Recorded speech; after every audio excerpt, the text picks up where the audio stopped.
The screaming started at dawn, cutting through the morning mist like a blade through silk. Ezra Blackwood dropped his coffee cup, the scalding liquid splashing across his weathered boots as he bolted toward the sound. After 23 years of prospecting in the treacherous wetlands of the Wyoming Territory, he thought he'd heard every kind of death cry the wilderness could produce. This was different. This was pure terror mixed with something else, something that made his skin crawl with recognition he couldn't quite place. The sound came again, echoing across the vast expanse of marshland that stretched beyond his makeshift camp. Ezra grabbed his Winchester rifle and his rope, instincts honed by decades of survival taking over. The morning fog hung thick as molasses, transforming familiar landmarks into ghostly silhouettes. He moved carefully through the boggy terrain, his boots squelching in the mud with each calculated step. What he found 30 yards from his camp defied everything he knew about horses. A magnificent black stallion, easily 17 hands high, thrashed violently in what appeared to be quicksand, but the mud around the creature glowed with an unnatural phosphorescent shimmer in the early light. The horse's eyes held an intelligence that sent chills down Ezra's spine, and when their gazes met, the animal stopped struggling completely, as if it had been waiting for him specifically. Ezra had rescued livestock before, but something about this situation felt orchestrated, planned. The horse hadn't wandered into this particular patch of bog by accident. The mud formation was too perfect, too circular, almost like a trap. More disturbing was the complete absence of tracks leading to the site. No hoofprints, no signs of struggle in the surrounding marsh. It was as if the magnificent creature had simply materialized in the deadly mire. Working quickly, Ezra fashioned a makeshift pulley system using his rope and the sturdy branch of a dead cypress tree. The horse remained eerily calm during the entire process, watching his every movement with those unsettling intelligent eyes. As Ezra began the delicate process of extraction, he noticed something that made his blood run cold. The phosphorescent mud wasn't naturally occurring minerals as he'd initially assumed. Scattered throughout the glowing muck were fragments of human bones, bleached white and partially dissolved. The rescue took nearly 3 hours of backbreaking work. Ezra had to build a series of wooden platforms to distribute his weight across the treacherous bog while slowly winching the horse to safety. With each pull of the rope, more bone fragments surfaced in the disturbed mud. Femurs, ribs, and what appeared to be sections of human skulls bobbed to the surface like macabre fishing lures. When the stallion finally emerged from the bog, Ezra expected the animal to bolt immediately, as any wild horse would after such trauma. Instead, the creature stood perfectly still, allowing the prospector to examine it for injuries. The horse's coat was unmarked by the ordeal, completely clean despite having been submerged in the glowing muck for what must have been hours. More puzzling was the complete absence of exhaustion.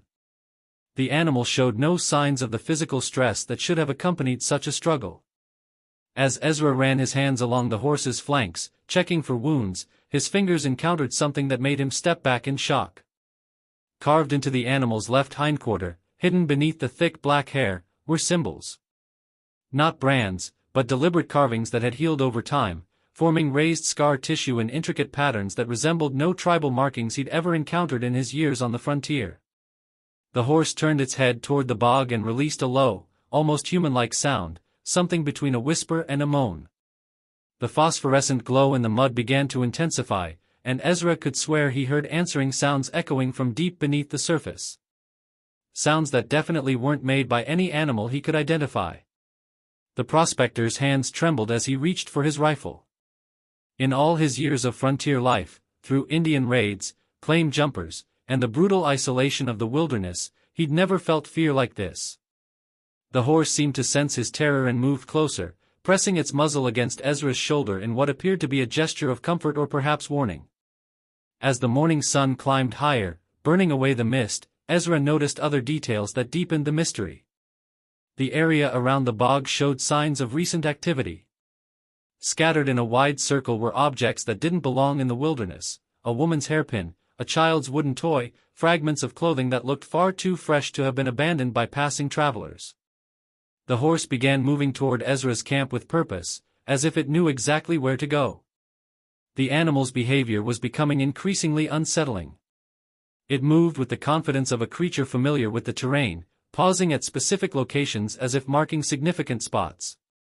When they reached the camp, the horse positioned itself directly beside Ezra's supply cache, where he kept his most valuable possessions including his gold samples and personal papers.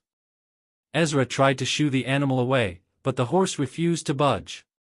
Instead, it began pawing at the ground in a specific pattern, revealing something buried in the dirt that made the prospector's heart race with a mixture of excitement and dread. Partially unearthed by the horse's deliberate movements was a leather satchel, aged but well preserved, containing documents that would change everything Ezra thought he knew about this remote corner of the territory. The papers inside were written in multiple languages, some he recognized and others completely foreign. Maps detailed underground networks beneath the marshland, and journals described activities that had taken place in this location over several decades. Most disturbing of all were the detailed drawings of horses identical to the one now standing beside him, each marked with the same mysterious symbols he'd discovered carved into the animal's flesh. As Ezra studied the documents, the horse moved to the edge of his camp and released another of those haunting, almost human calls. This time, the response from the bog was unmistakable. Multiple voices answered from beneath the phosphorescent mud, and the glow intensified to an almost blinding level. The prospector realized with growing horror that the bog wasn't just a natural formation, and the bones scattered throughout the mud weren't the remains of unfortunate travelers who'd lost their way in the marshland. The stallion turned back toward Ezra, and in its eyes, he saw something that defied rational explanation. Intelligence, yes, but also recognition, as if the animal not only understood what was happening but had been orchestrating events from the beginning. The horse's behavior suggested it had been waiting in that bog, not trapped by accident but positioned there deliberately, knowing that Ezra would hear its calls and respond. As the sun reached its zenith, casting harsh shadows across the wetlands, Ezra made a decision that would haunt him for the rest of his days. He would follow the horse deeper into the marshland, armed with the mysterious documents and driven by a curiosity that overrode his instinct for self-preservation. The animal seemed to approve of his choice, moving toward the tree-line with measured steps, pausing occasionally to ensure the prospector followed. What neither of them noticed was the subtle movement in the bog behind them, as shapes began rising from the phosphorescent mud, shapes that had been waiting patiently for their return. The horse led Ezra through a maze of twisted cypress trees and hanging moss, following what appeared to be an ancient path carved into the marshland decades ago. The deeper they ventured into the wetlands, the more evidence Ezra discovered of human habitation in this supposedly uninhabited wilderness. Rotting wooden platforms emerged from the murky water at regular intervals, and rusted metal implements hung from tree branches like forgotten wind chimes, creating an eerie symphony in the humid breeze. The stallion moved with unwavering purpose, never hesitating at the numerous forks in the path, as if it had traveled this route countless times before. Ezra clutched the leather satchel containing the mysterious documents, his mind racing to piece together the implications of what he discovered. According to the maps, they were heading toward what the papers referred to as the collection point, a location marked with the same symbols that adorned the horse's hide. After 2 hours of careful navigation through increasingly treacherous terrain, they emerged into a circular clearing that defied natural explanation. The ground was artificially leveled and covered with smooth stones arranged in intricate patterns that matched the carvings on the horse. In the center of the clearing stood the remnants of a substantial wooden structure, its collapsed beams and weathered planks suggesting it had once been a building of considerable size and importance. The horse walked directly to the ruins and began pawing at a specific section of debris, revealing a stone staircase that descended into the earth. The steps were worn smooth by years of use, and phosphorescent moss similar to what Ezra had seen in the bog illuminated the descent with that same unnatural glow. The stallion looked back at him expectantly, and Ezra realized with growing unease that the animal was inviting him to follow it underground. As they descended the stone steps, the temperature dropped noticeably, and the air became thick with the scent of minerals and something else, something organic and unsettling. The walls of the underground passage were lined with the same smooth stones from the clearing above, but these bore additional markings, crude drawings that depicted horses and human figures in various scenes of interaction. The passage opened into a vast underground chamber that took Ezra's breath away. The cavern stretched beyond the reach of the phosphorescent light, its ceiling supported by natural rock formations and man-made wooden beams. Along the walls, carved niches held objects that made the prospector's blood run cold. Saddles, bridles, and personal effects were arranged like museum displays, each accompanied by what appeared to be detailed records carved directly into the stone. The horse moved to the center of the chamber, where a raised platform held the most disturbing discovery yet. Arranged in careful rows were dozens of skulls, both human and equine, each marked with the same mysterious symbols. The stallion positioned itself beside the platform and released another of those haunting calls, but this time the response came not from the bog above, but from deeper within the underground complex. Ezra heard the sound of hoofbeats echoing through hidden passages, and within moments, other horses began emerging from the shadows. Each animal bore the same carved symbols, and each moved with the same unnatural intelligence as his rescuer.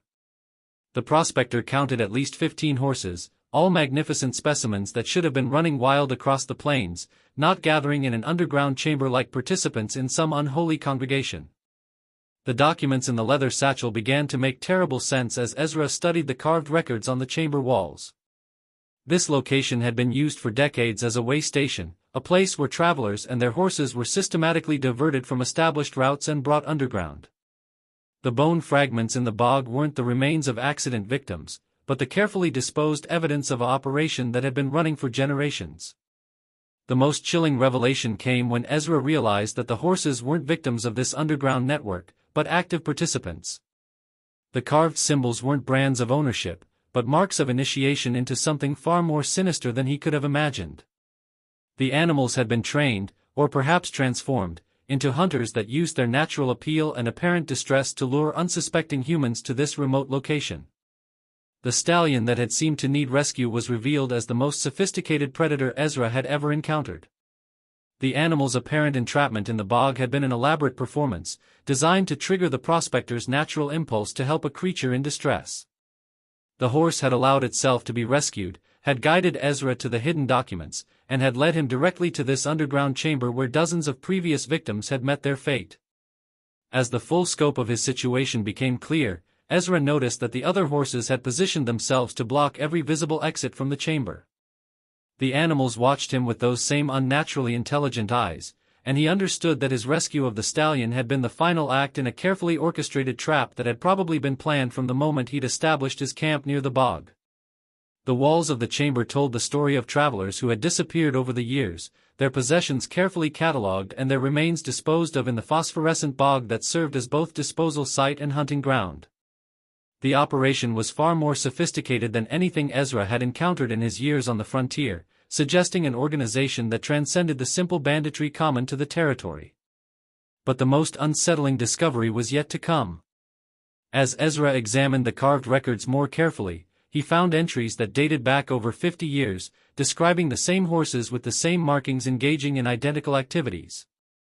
The animals appeared to be far older than their physical condition suggested, as if the underground environment or the mysterious symbols had granted them an unnatural longevity. The stallion approached Ezra slowly, no longer maintaining the pretense of being a rescued animal. In its eyes, the prospector saw not just intelligence, but ancient wisdom and something that might have been regret. The horse seemed to understand that Ezra had finally grasped the truth of his situation, and there was almost a sense of apology in the animal's demeanor. The other horses began moving closer, forming a tightening circle around the prospector. But instead of attacking, they simply watched and waited, as if giving Ezra time to process what he'd learned and make a choice about how he wanted to respond to his circumstances. The chamber fell silent except for the gentle sounds of breathing and the distant drip of water echoing through the underground passages. In that moment of terrible clarity, Ezra understood that his fate had been sealed the moment he'd heard that first screaming call at dawn. The stallion had chosen him specifically, had studied his routines and habits, and had positioned itself in the bog at exactly the right time and place to ensure that he would respond to its apparent distress. Every action he'd taken since that moment had been anticipated and guided by an intelligence far more sophisticated than he'd given the animals credit for. The phosphorescent glow in the chamber began to intensify, and Ezra heard new sounds echoing through the passages, sounds that suggested the approach of something even more unsettling than the horses. The stallion moved to his side, not as a threat, but as if offering protection or perhaps companionship in whatever was about to unfold. The prospector realized that his story was far from over, and that the morning's rescue had been merely the opening act in a drama that had been playing out beneath the Wyoming marshlands for longer than anyone could imagine. As footsteps began echoing down the stone staircase, approaching the chamber with measured deliberation, Ezra understood that he was about to meet the architects of this underground operation, the ones who had trained these magnificent animals to serve as hunters in a game far more complex and terrifying than anything he'd encountered in his decades of frontier life. The footsteps descending the stone staircase belonged to three figures whose appearance defied everything Ezra thought he knew about frontier life. The first was a woman of indeterminate age, her silver hair braided with what appeared to be carved bone ornaments, dressed in clothing that seemed to blend elements from different decades and cultures. Behind her followed two men whose faces bore the weathered look of longtime wilderness dwellers, but their eyes held the same unnatural intelligence Ezra had observed in the horses. The woman spoke in a voice that carried the authority of someone accustomed to absolute obedience, addressing the stallion in a language Ezra didn't recognize but somehow understood at a visceral level. The horse responded with a series of low sounds that resembled communication more than animal vocalizations, and the woman nodded as if receiving a detailed report of the morning's events. When she finally turned her attention to Ezra, her gaze held neither hostility nor sympathy, only the calculating assessment of someone evaluating a new acquisition. She gestured toward the carved records on the chamber walls and began speaking in accented English, explaining that the operation he'd stumbled into had been established by her grandfather in the years following the Civil War, when thousands of displaced people were traveling through the territory seeking new lives and opportunities. The woman introduced herself as Mary Ann Blackthorne, though she admitted that name was one of many she'd used over the decades. Her family had discovered this underground complex while fleeing persecution in the aftermath of a failed mining venture that had involved practices the territorial authorities had deemed unacceptable. The natural caverns had provided perfect sanctuary, and the phosphorescent organisms that thrived in the mineral-rich environment had suggested possibilities that conventional settlers would never have considered. The horses, she explained, had not been trained in any traditional sense, but had undergone a transformation process that involved prolonged exposure to the underground environment and consumption of the phosphorescent organisms that grew throughout the cavern system. The symbols carved into their flesh were not decorative markings, but functional modifications that allowed them to communicate with their human partners and to sense the emotional states of potential targets with unprecedented accuracy. Ezra listened in horrified fascination as Mary Ann described how the operation had evolved over the years from simple robbery to something far more sophisticated. The horses had proven capable of identifying travelers who carried significant wealth or valuable information, and the underground complex had been expanded to accommodate prisoners who might prove useful for extended periods before their ultimate disposal in the bog. The phosphorescent bog itself served multiple purposes beyond simple body disposal. The organisms that created the glow were actually feeding on the decomposing organic matter, breaking it down into compounds that could be harvested and processed into the substances that maintained the horse's enhanced capabilities. The circular nature of the system meant that each victim contributed to the resources needed to capture future prey. But the most unsettling revelation came when Mary Ann revealed that the operation had grown beyond simple predation. The underground complex connected to a network of similar facilities scattered throughout the Western Territories, each operated by families or groups that had discovered the transformative properties of the phosphorescent organisms.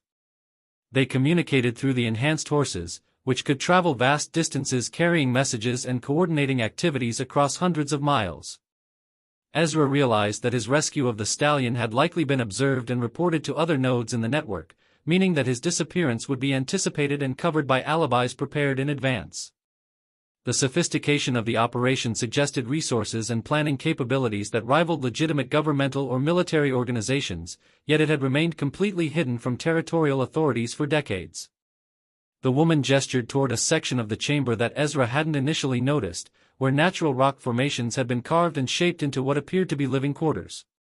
She explained that new arrivals were typically given time to process their situation and consider their options, though she was careful not to specify exactly what those options might entail.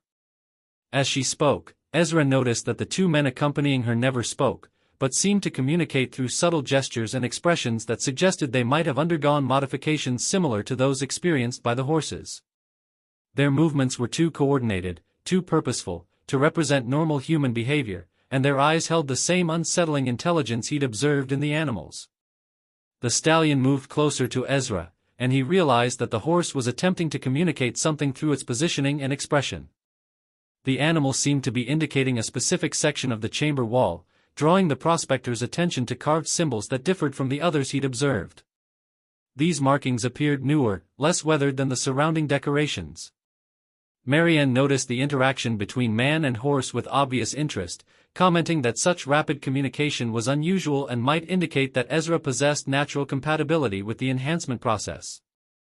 She explained that not all humans could successfully undergo the transformation that would allow them to become active participants in the network, and many had to be disposed of when the process failed to take hold properly.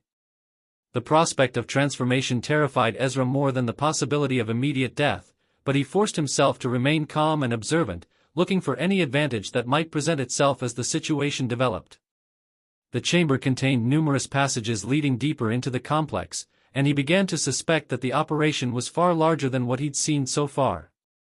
His suspicions were confirmed when Marianne began describing other sections of the underground facility, including areas where captured travelers were held while their ultimate fate was determined, workshops where the enhancement substances were processed and refined, and communication chambers where messages were received from other nodes in the network. The scope of the operation suggested years of careful planning and resource accumulation. But the most chilling aspect of the woman's revelations was her casual mention of the network's ultimate goals, which extended far beyond simple criminal activity. The enhanced humans and horses were being positioned throughout the territories to monitor and influence the development of settlements, transportation routes, and resource extraction operations. The network was positioning itself to become a shadow authority that could manipulate territorial development for its own purposes. Ezra began to understand that his morning rescue of the stallion had inadvertently brought him into contact with an organization that represented a fundamental threat to the legitimate development of the Western Territories. The enhanced horses and their human partners were not simply criminals, but agents of a conspiracy that had been operating for decades while remaining completely invisible to conventional authorities. The woman concluded her explanation by informing Ezra that he would be given 3 days to consider his options, during which time he would be housed in the chamber's living quarters and provided with food and water.